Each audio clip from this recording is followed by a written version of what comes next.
I co-designed this course and co-wrote the textbook with my colleague and mentor, David Patterson, who shared the Turing Award in 2017 with John Hennessy for their pioneering contributions to computer architecture.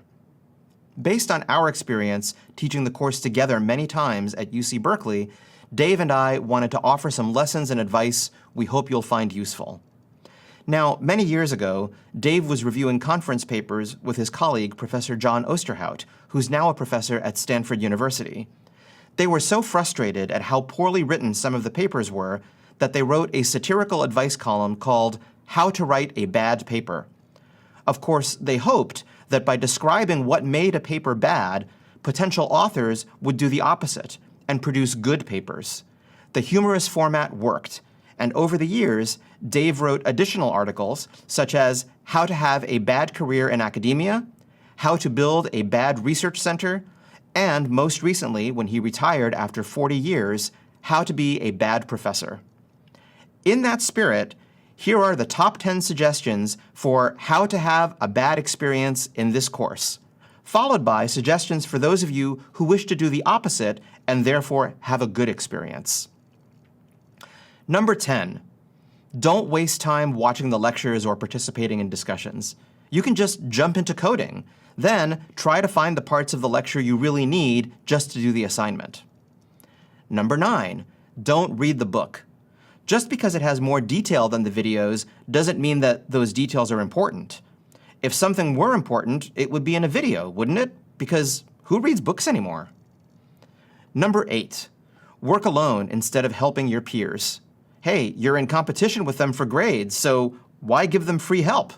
Besides, it's not like you can learn anything from them.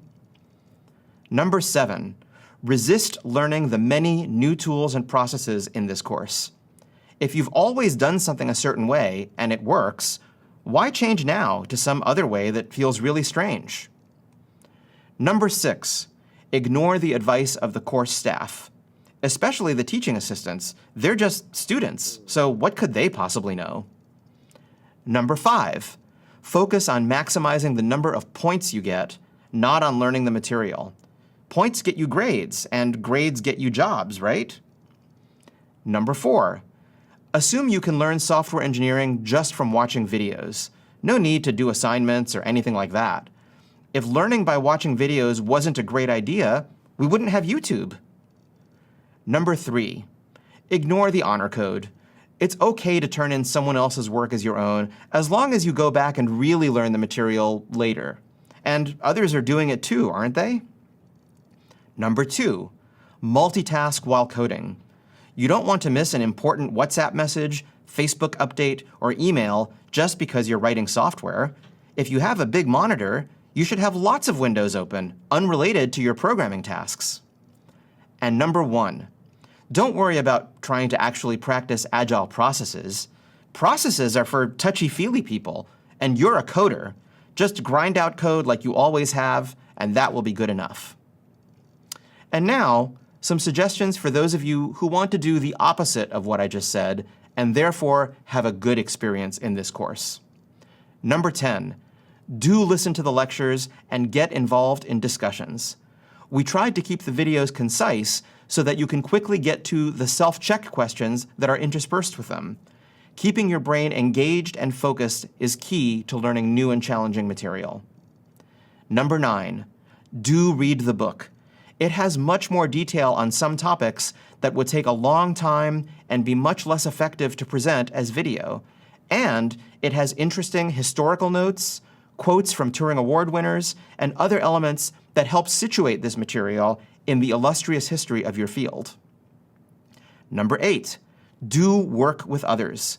Students absolutely learn more from working with each other than from the instructor. And in real software teams, as Turing Award winner Fred Brooks enjoyed quoting, there are no losers on a winning team and no winners on a losing team.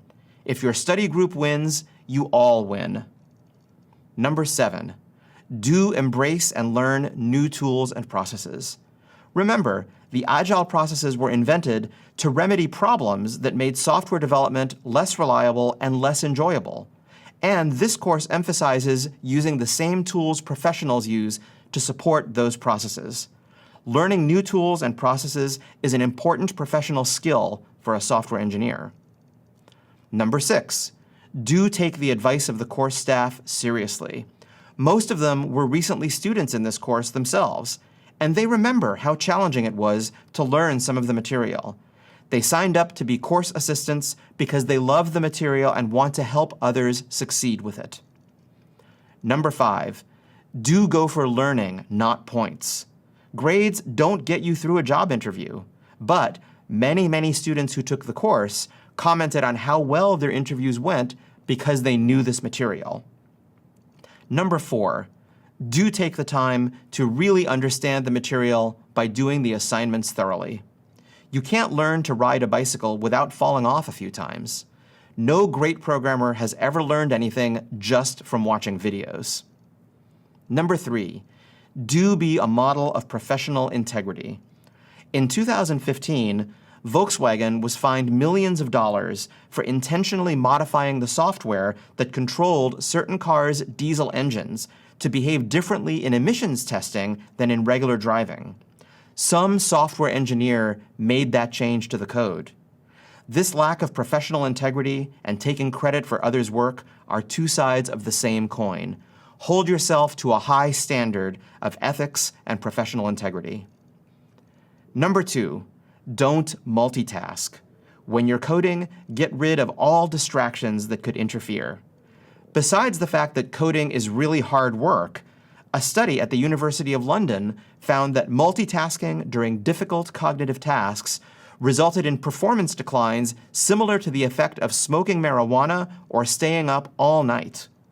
In another study, men who multitasked on different tasks lowered their scores to the average performance of an 8-year-old child.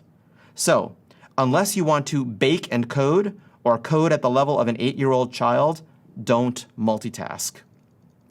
And number 1, trust the process.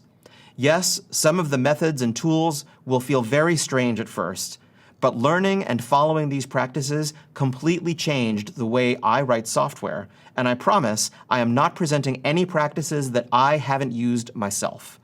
The vast majority of Berkeley students who have experienced this course agree that if your goal is to build a project the way you always have, you don't need this course. But if you stick with us, we promise it will make programming even more fun and you'll become even more confident in your abilities as a developer.